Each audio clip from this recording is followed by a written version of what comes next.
Well, good afternoon and welcome to the next installment of Coffee with Jim, coming to you live from Malibu, California, where I seem to be one of the only people here on campus. We're still waiting for our students' return, but that's going to be coming soon. I have with me today Dave Hollis, who is a 1997 Seaver grad, who has had a phenomenal career, but it seems to be just getting underway on a new chapter. And so we'll be talking about that. We'll be talking about the power of mindset, particularly during a crisis, and getting a good sense of what Dave and his best-selling author wife are doing now with their next chapter. And Dave also has recently published a book, Get Out of Your Own Way. And so I recommend that highly. It just came out earlier this year. So welcome, Dave. Glad to have you here. Oh, I'm so honored to be here. Thank you so much for including me in your coffee series. Though I hear you're not a coffee drinker, I'm happy to be here having coffee with you.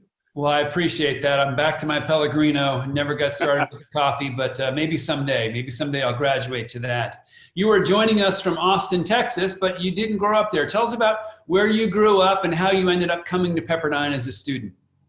Yep, I am a Southern California human. I grew up down in San Clemente, California, and when it came time to look for schools, I was interested in finding something that could, one, keep me close enough to my family. I'm the oldest of 4 kids and close still to my parents, and wanted to be far enough away that I could be on my own, but close enough to come back and do my laundry. I wanted something that might take our faith upbringing and allow me to continue it inside of that environment. Something that was big enough to feel like school, but small enough to feel connected to the student body. And Malibu doesn't hurt, does it? No, not at all, where you're sitting right now. So what did you study and how was your time here? Man, I studied communication. I ended up diving into organizational communication, was in that communication hub for almost the entirety of those last 2 years of my time. I loved it. It teed me up in an unbelievable way for every single thing I ended up doing inside of my media career, the 20 years that I spent outside of Pepperdine. But I loved it, and I have always had such a connection to the community, and am still connected to the people that I spent my time with back when I was there almost 25 years ago. Fantastic. Well, you mentioned your media career. Let's walk through how you got where you ended up, and then we'll kind of talk about why you transitioned out. So you're in your junior year. You're studying communications. And you've got a desire to get into an industry. What was the industry and how did you get in there? And why did you have that desire? Yeah, I was always fascinated with television and film. I liked this notion of Hollywood. I didn't know much about it, but in my junior year, while I was still undergraduate, I started applying for internships. There was a program that at the time would give you credit if you got one, and I found one at 20th Century Fox where I was not that specific about what I was interested in. I just wanted to get my foot in the door. I started in international television research, and it began for me a 20-plus year journey inside of entertainment where from research, I went to publicity, from publicity into grassroots marketing. I managed talent for a stretch of time into some different marketing roles, and then ultimately ended up at the Walt Disney Company, where for 17 years worth of time, I came in as a coordinator. I moved my way up over time and finished about 3 years ago as the head of sales, the president of distribution for the movie studio, which was an amazing, amazing journey. And then 3 years ago, we decided to start the next half of my life, the thing that I think will inevitably be my legacy, as it were. Well, let's camp for just a second on what you did at Disney. The president of worldwide distribution sounds like a pretty big job. What was your job there for Disney? Yeah, so the last 7 years of time that I spent at the Walt Disney Company, I was responsible for putting movies into movie theaters. And so when I first came into the job, it was Disney movies and the newly acquired Pixar Studios films. And then a couple years into my tenure, the acquisition of Marvel Studios took place. And a couple years later, the acquisition of Lucasfilms took place. So my job, by the time I was done, was to put the Disney Animation, Pixar, Marvel, and Lucasfilms into theaters. I was calling AMC and Regal and asking them nicely, will you put Star Wars and Avengers into movie theaters? Pretty please. Well, that sounds like a tough sell for movie theaters. And so But well, phenomenal job. A lot of leadership roles. We want to talk about today the power of mindset during crisis. And so I want to go back to that moment. We talked earlier this week about the moment where your mindset changed, where you decided the trajectory I'm on will continue to, I mean, you went from position to position to position. The trajectory could have led you quite a bit higher even in Disney. Not that there's a whole lot of room to climb within Disney. But there was a moment your mindset changed, and it was a result of a game you were playing with your son in a hot tub. Tell us about the game and the question and how things changed. So around the time that I turned 40, I'm now 45, so 5 years ago, I'd been in my job for a bit of time. The environment was unbelievable in that the leadership at the Walt Disney Company was so strong. This intellectual property was so great. My team was the best in the business. And because of how those factors had come together, I was feeling a sense of weird unfulfillment that felt disconnected from the optics of the outside. And as I was sitting in the hot tub with my kid playing this game, every time we got the chance, we sat in the backyard, they would ask questions of dad, and I had this responsibility to honestly answer them. And they usually, because at the time they were 9, 7, and 4, they'd ask ridiculous things that little boys ask. My 7-year-old asks, "What are you most afraid of?" And out of my mouth falls, "Not living up to my potential." And though I guess on some level, consciously or unconsciously, was aware of this thing, now that it was in the light, I recognized that in real time, in the midst of the abundance of this environment that I found myself working in, as I'm crossing this from 30 to 40 threshold, I'm asking these bigger existential questions about why I've been afforded these gifts from God and why I don't feel like I'm in a position to have to necessarily tap into all of them, that I am in fact living into my greatest fear, that I was getting straight A grades on a test that I was not necessarily having to study for. And it was leaving me that sense of underfulfillment that required me to dig a little bit into how I might take action, how I might change that trajectory to focus on something that might push me outside of my comfort zone, that might better tap into the opportunity for impact, that might change the way that I might have valued some of the things that I'd associated myself with. And man, we made a big change. And so talk to us about that. You decided, perhaps in that moment, but perhaps not too much longer, that it was time to make a change, and walk us through what you did and where you ended up as a result of that moment with your son. Yeah, so I am all about visualization, and man, there's so much power in having a positive vision of where your future is headed. But in that moment, I'll be honest, I tapped into a little bit of negative visualization, as it were. I had a chance in that 40th birthday timeframe to imagine a dinner at my 60th birthday, 20 years in the future, and what it might look like if I were to continue down this path of not fully living into the unlocking of my potential, and how the people who'd come around that table might acknowledge my effort, my contribution, my impact in the 20 years that took place between 40 and 60. And in that vision, I could see that dinner going one of two ways. One, where I'd made change, jumped ship, changed what I was doing, and tried to focus on impact. And another where I stayed where I was and in complacency didn't show up as well for my life. And the way that they were talking about me, toasting me, cheersing me, was really motivating, because I could see a version of my then adult children not being as proud of me for not having taken some chances or pushing myself outside of my comfort zone. And with that negative visualization as a real catalyst, my wife and I decide to leave Los Angeles, a place where we'd lived for our entire life, move away from the entertainment industry per se, and do something that many people wouldn't, decide to move to Austin, Texas, and start doing work together inside of our own media space to try and create tools ourselves with the impulse for impact. And that was a little more than 2 years ago now that we've made this big leap. It has been the absolute best 2 years of our life, and also the 2 hardest years of our life. But part of why it has been great and why fulfillment has ultimately arrived is in part because of how hard it's ultimately ended up being. Well, fantastic. We'll get into what you're doing now and a little bit more about the substance. But you mentioned that you jumped ship. That kind of reminded me of the tattoo you have that I asked you about earlier this week when I saw something kind of flash on your arm and there was a tattoo. Like, what does that say? So what does it say and what does it mean? And how would you say that listeners could use that in their own life to make some decisions about their own futures? Yeah, so I got this at the very beginning of my journey. It says, a ship in harbor is safe, but that's not what ships were built for. And I got it as a reminder for my children that growth, that opportunity, that the opportunity for them to feel a sense of fulfillment is always going to live outside of the harbor in the midst of that choppy water.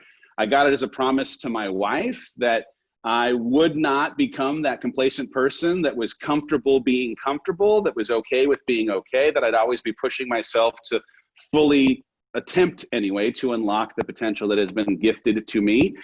And I got it as a reminder to myself on the days when I doubt my own ability to handle the choppiness of this water, that I in fact was built for this. And so if you're listening and you have felt a tug on your heart, a whisper from God that you have been called into something that is scary, you have to acknowledge that one, a ship is not meant to stay at the harbor, but that two, you're built for this. And that being built for it doesn't in any way relieve you from having to not have to deal with the waves. You're gonna have to deal with the waves. Part of the last 2 years for me has been wave navigation.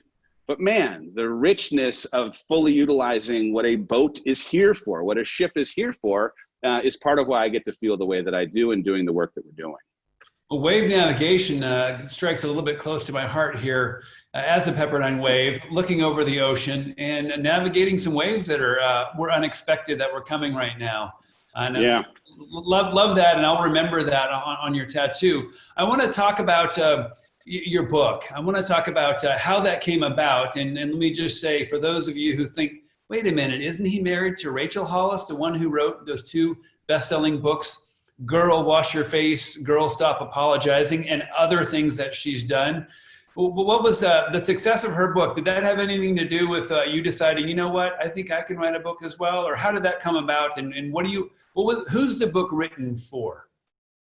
Yeah, so interestingly, my first, the beginning of my book writing career began with me receiving the first draft version of her Girl Wash Your Face book on 8.5 by 11 printed out pieces of paper with a binder clip on top, where my reaction was horror.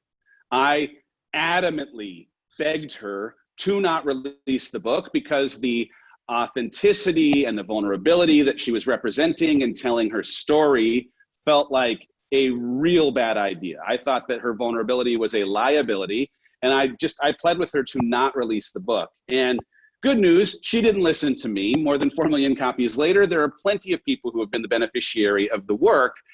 And in watching the way that they, and having seen themselves in her stories, were able to feel less alone. And in the way that in feeling less alone, they then were able to have a sense of where they might reach for some tools to help them reduce their pain, reduce their alone, reduce their shame. It dawned on me that, oh wait, vulnerability is in fact not a liability, it's a superpower.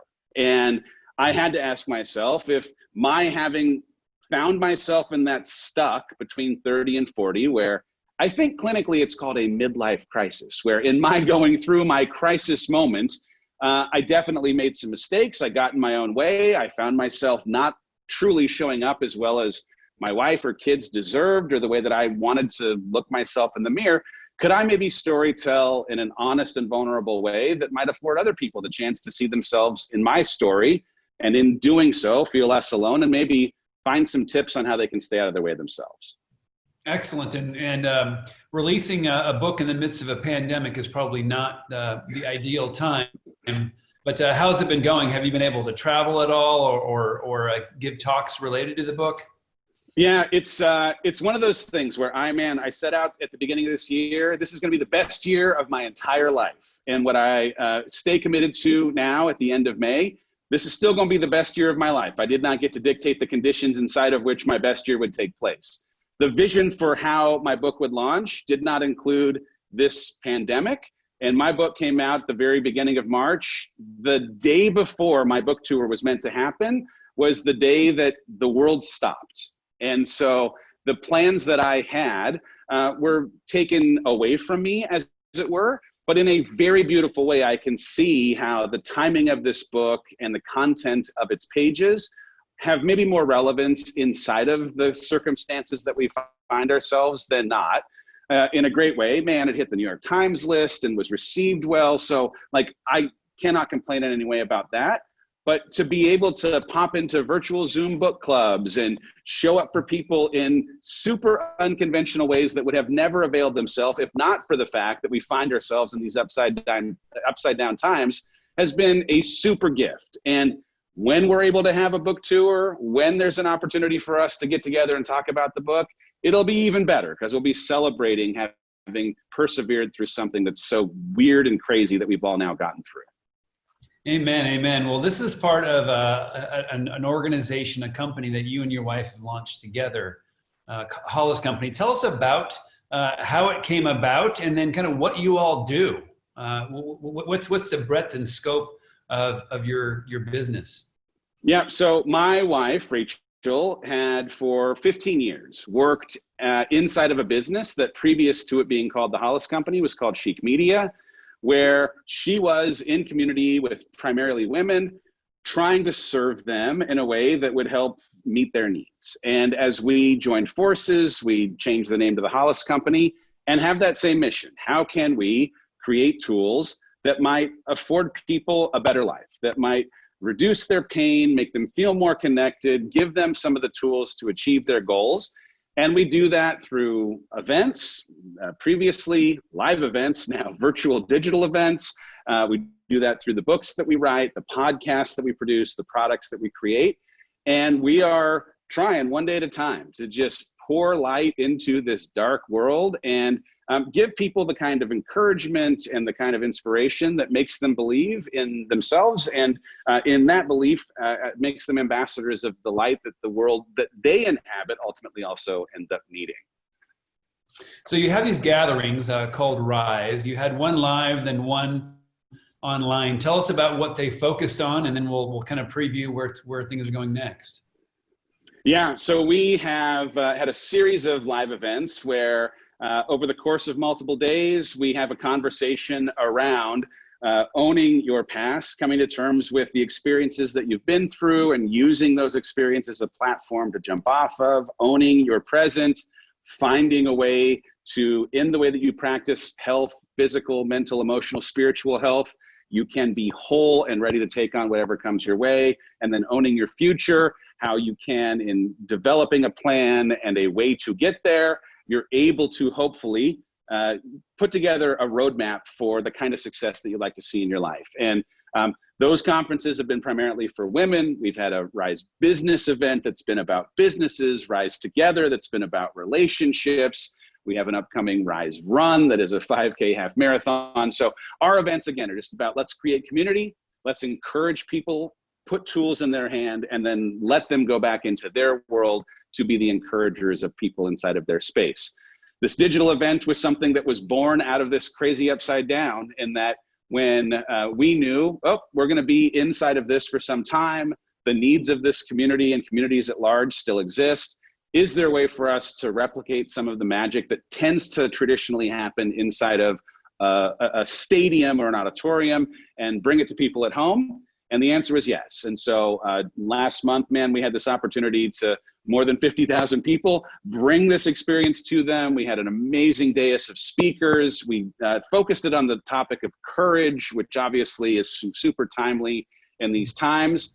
And it was awesome. It was an amazing thing. And so we will continue to, as the audience provides feedback for the set of needs that they have, man, we look forward to being able to get back together in arenas. But between now and when we're able to, we're going to continue to focus on how we might deliver some digital experiences that still create the community, still create the inspiration, still create the road mapping exercises, but hopefully leave people feeling like they are equipped to handle everything that we're all going through together. Well, and as I understand, excellent stuff. What I understand from you in our earlier conversation is that health is going to be a focus in the not too distant future. And you might even be appearing in a video doing a little bit of exercising. Tell us a little bit about that.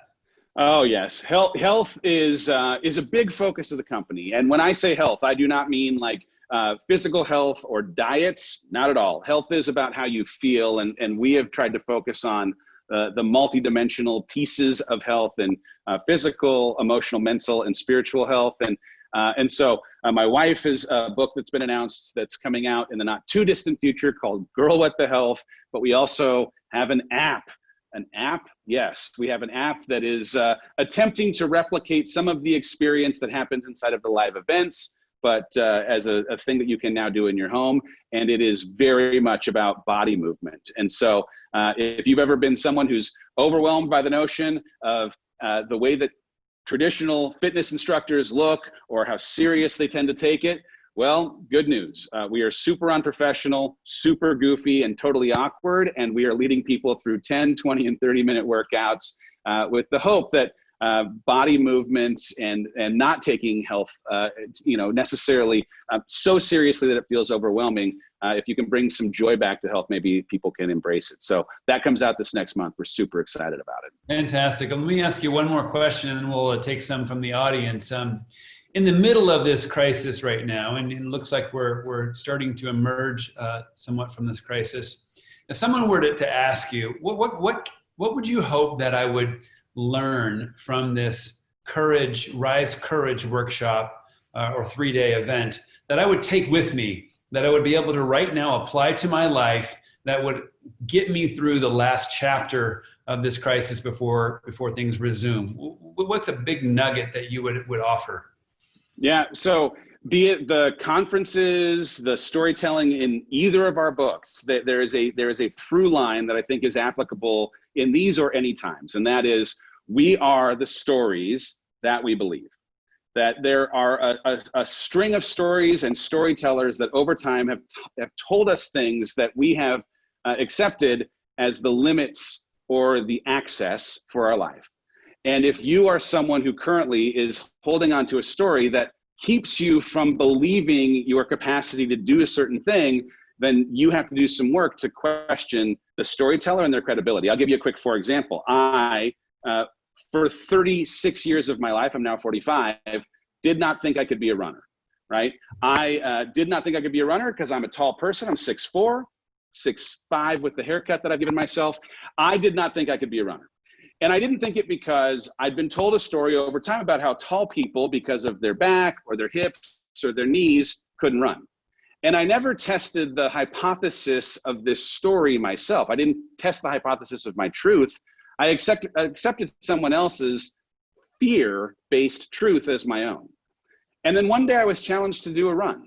And I ran and didn't experience the things I'd been warned about. And in testing that hypothesis, I, for the first time in my adult life, realized, oh wait, I can't actually run. And when I went through that experience, I had to go back and ask, where did this story come from, and does the storyteller have credibility? And as it turned out, my mother, amazing woman, love her to death, she in some way had told me this story over the course of my life that I wasn't a runner. So I'd asked, does she have credibility? And the answer is yes, Patty, love you, does have credibility. But my mother is neither tall nor a runner. And in the absence of being tall or a runner, she actually didn't have credibility on the topic. And so while her advice, her guidance, her story was well intended, it became a truth of mine that wasn't a reflection of my actual capacity to run. And in this last year, I will tell you, running as a coping mechanism for stress is a massive part of my life. I have run more than 1,000 miles on the road. I am a runner. I'm a tall runner. And I am so because I challenged the story of someone else's truth until I could find my own. Wow, powerful. I will tell you that the story that I've been told and I tell myself is that I can't dance. I'm going to have to go to a full workshop before I'm going to try to prove that one wrong. Jim, you were going to be a dancer before this year is done. Come on. I hope my wife isn't listening to this video cast. Let's turn over to Keith Hinkle to ask some questions that have been coming in from the audience. Thank you, Jim, and thank you, Dave, for being with us today. And for one, I hope to not have to see Jim dance. The first question is from a statement you said today, Dave. Vulnerability is a superpower. That sounds like an oxymoron to me, but can you unpack that a little bit more? Sure.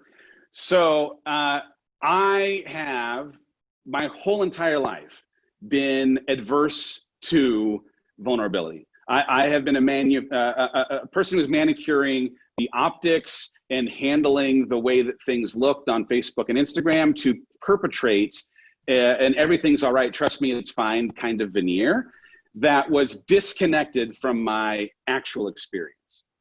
And when I look back in my life and I find examples of where pain existed, every single time, the pain came in the dissonance between who I was telling people I was and who I knew myself to be when I was by myself.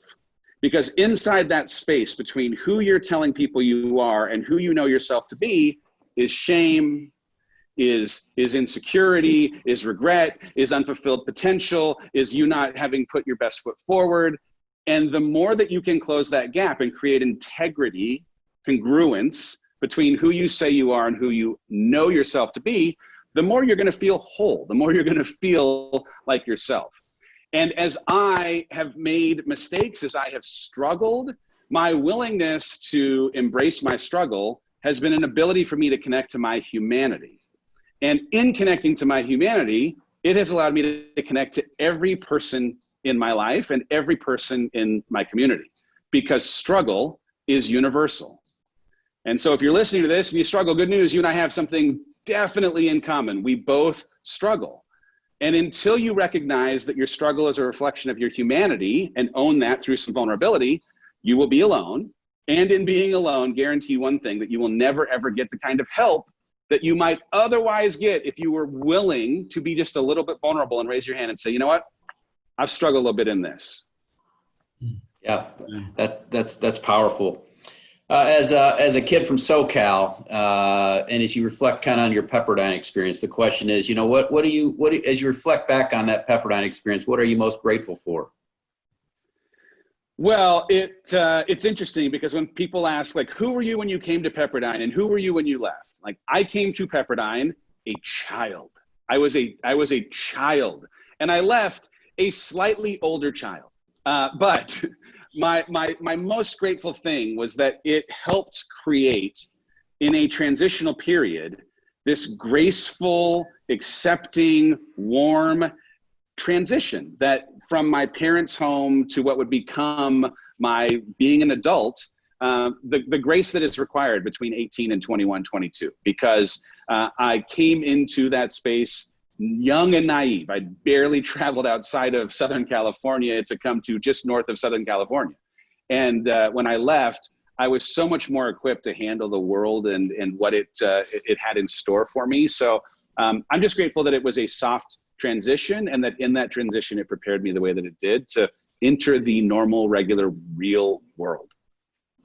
Well, we hope Pepperdine it sounds like it had a definitive role in your development. A couple of shout outs, by the way, for the haircut.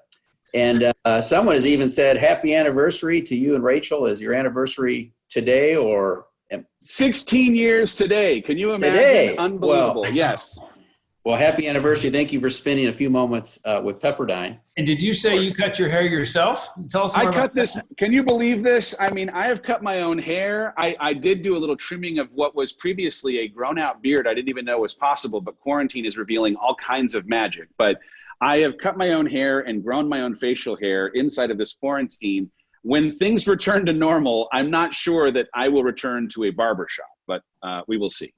I'm growing my own mohawk. It's just a reverse of yours. It's going the opposite direction. Going it on sides and letting going the opposite direction. I'm cutting it here. It's not falling. I'm cutting it. It's intentional. I like that. I will not comment on those. Dave, we realize your book just came out, but one of the questions was, on now that COVID-19's kind of hit us, is there anything in your book that you would have changed in a post-COVID-19 environment? It's in a lot of ways, because the book is structured as 20 lies that I had believed in my life, that in believing them kept me in my own way, and in finding the truth that made those lies unbelievable allowed me to pursue fully everything that I was interested in trying to pursue. I think that there are a lot of things in it that, man, are super, super relevant inside of the quarantine. I started writing the next book, the follow-up, based in part on the tattoo, and it was at the beginning tentatively titled Unmoored. Just this idea of like, hey, you've decided to leave the harbor, you've decided to go pursue discomfort for the interest of growing, and I thought originally when I made my big leap that was where that was the big hard choice. And what actually I have come to realize is that you have to make a very hard choice every single day once you push away from the harbor, because in the unmoored nature and the disorienting nature of those waves, you have to create the kind of habits. You have to work against the identity crises, the imposter syndrome. And so in a lot of ways, writing the book gave me the idea to write what I am currently working on in a way that I think will, because of the world having become unmoored, have something to say that feels very, very specific and relevant to the times that we find ourselves in. Next question. What would you say to a student who's looking at Pepperdine? What are some of the strengths from not only your personal experience, but being around the Los Angeles area for your entire lifetime? Well, I mean, the first thing is it's in Malibu, so you've got that going for you. You can ask the president. But truly, like, if you're looking for community, if you're looking for what will end up feeling more family than getting lost in the shuffle, there is something about the size of the community and the way that there are so many ways to plug into the community that afford you this chance to feel seen and a part of something that doesn't maybe, in the way that a bigger school might engulf you and make you feel like one of too many.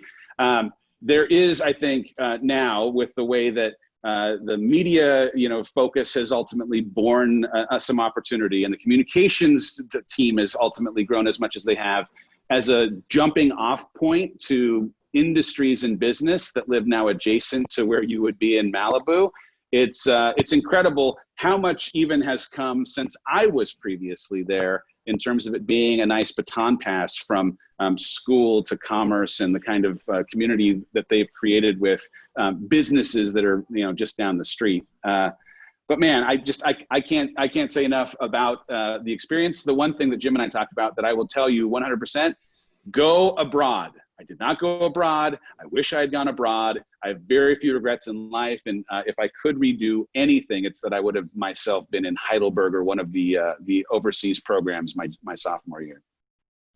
Well, we'd welcome you to visit any of our campuses at any time. And I'm sure Jim or I or others would be delighted. Absolutely. We've got them all over the world now. Let me ask a couple follow-up questions that have come across the screen here as well that are quick.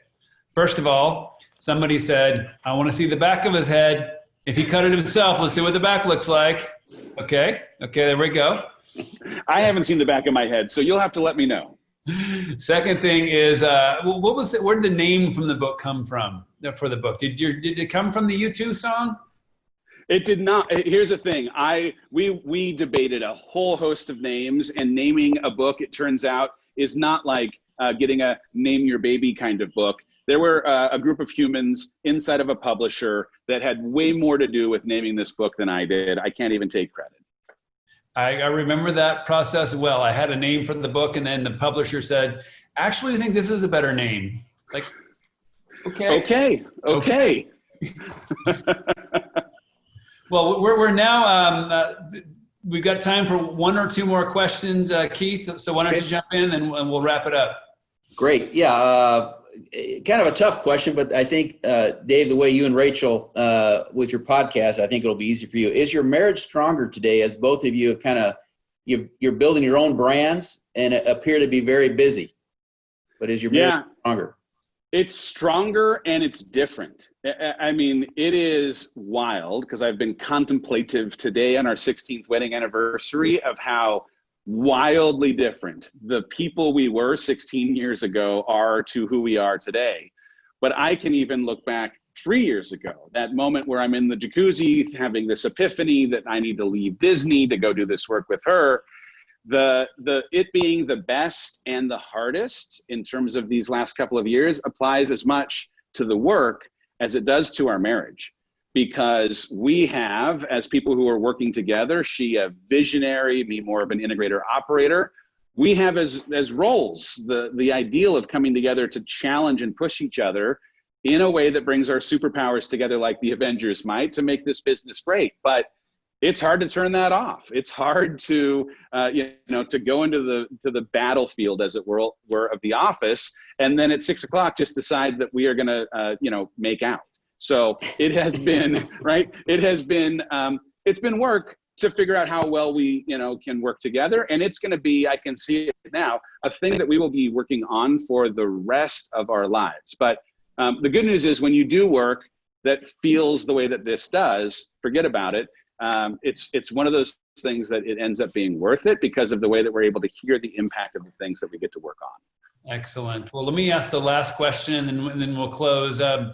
There's a mention in one of these questions about a 90-day challenge that you and your wife have started, and how one of our listeners has said that's been very beneficial to this listener to help get through the lockdown days of COVID. What is that challenge? Tell us a little bit more about that. Yeah, we put together something called the Next 90 Days. It's now in its 9th week of 14 weeks, 10 week of 14 weeks. But at the beginning of this unbelievable thing that we were all going to experience together, we said, hey, could we create a free community challenge that each week might take on a different topic and have us as a community come together? And so if you want to be part of something inside of this community that we've created, it is, again, 100% free. Every week there's free coaching. There's some daily stuff that ends up happening either through podcasts or a daily live stream that we do. And, this week was all about momentum. Next week is all about habits. We're every week just trying to pick a different theme that's going to hopefully push people to feel connected in their experience of this experience, but also encouraged with some curriculum that might equip them with an ability to persevere through it in a super, super strong way. So if you're interested, thehollisco.com/next90, next 90. It's a shameless plug, Jim, but I appreciate it. No, I appreciate you doing that. We're all encouraged and feeling connected as a result of this gathering, and we look forward to further gatherings with you. And one more plug for the book: Get Out of Your Own Way, get it at a local internet near you.